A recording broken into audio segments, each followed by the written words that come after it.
Он чист, если вот, немножко только припорошило. Эта компактная в своем классе машина делает все, чем обычно занимаются ее крупные зарубежные аналоги. Срезает старый лед и заливает новый. Компания из Лаишевского района наладила выпуск собственных ледовых комбайнов для катков, причем полностью электрических.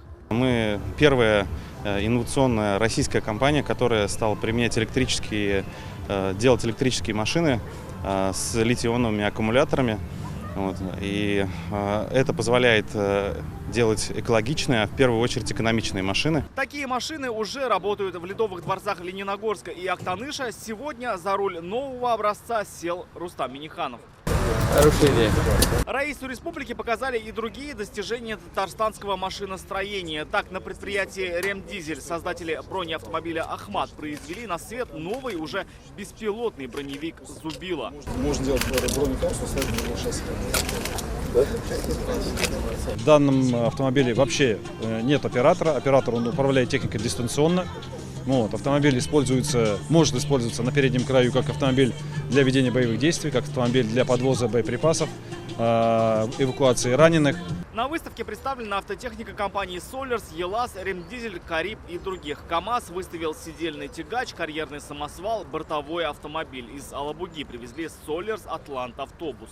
Казалось бы, в это сложно поверить, но вся эта техника, десятки видов сельскохозяйственных, пассажирских и даже военных машин производится в Татарстане людьми, которые искренне любят свое дело, теми, кто носит гордое звание машиностроителя. Один из них – ветеран отрасли Шаукат Хуснуддинов. 36 лет проработал на КАМАЗе. При нем с конвейера сошел первый грузовик. За годы его работы было собрано около 1 700 000 машин. Я познакомился с Ильей Борисовичем Васильевым, Беляевым, Хусаиновым.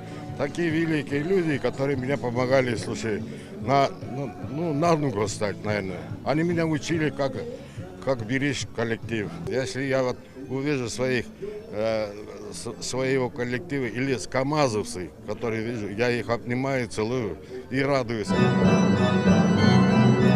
В органном зале Челнов сотни таких же влюбленных в свое дело людей. Они создают грузовики, собирают легковые автомобили, строят самолеты, технику и суда. Благодаря их труду республика остается крупнейшим машиностроительным центром страны, говорит Рустам Миниханов, поздравляя с профессиональным праздником. Сегодня трудовые коллективы предприятий в условиях санкционного давления достойно решают поставленные задачи. Так, нашими машиностроителями уже произведено около 32 000 грузовых автомобилей,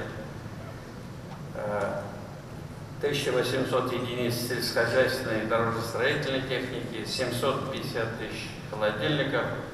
За каждой из этих цифр большой каждодневный труд наших заводчан.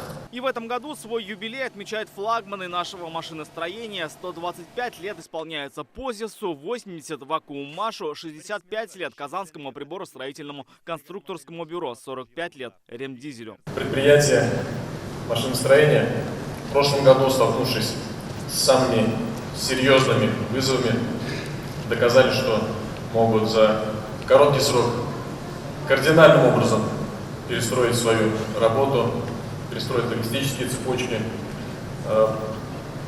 потоки компонентов. Так, КАМАЗ наладил серийный выпуск грузовиков К5, наращивает производство автобусов и электробусов. Казанский авиазавод готовится к расширению серийного выпуска самолетов Ту-214. Расширяется производство казанского вертолетного. Уже импортозамещены компоненты вертолета «Ансат». Зеленодольский судостроительный наращивает выпуск новых «Метеоров» для реновации пассажирского флота. Прежнему руководителю завода, а ныне гендиректору Объединенной промышленной корпорации «Акбарс» Ринату Мистахову присвоено звание почетного судостроителя.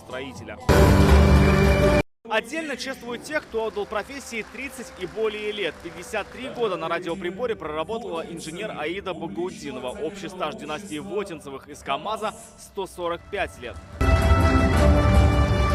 Вначале мы приехали, после приехали мужа, братья, сестренка приехала, затем племянники мои приехали с Удмуртии, затем вот все так потихонечку и устроились. Здесь же почетные звания и государственные награды самым отличившимся работникам отрасли вручил Рустам Миниханов.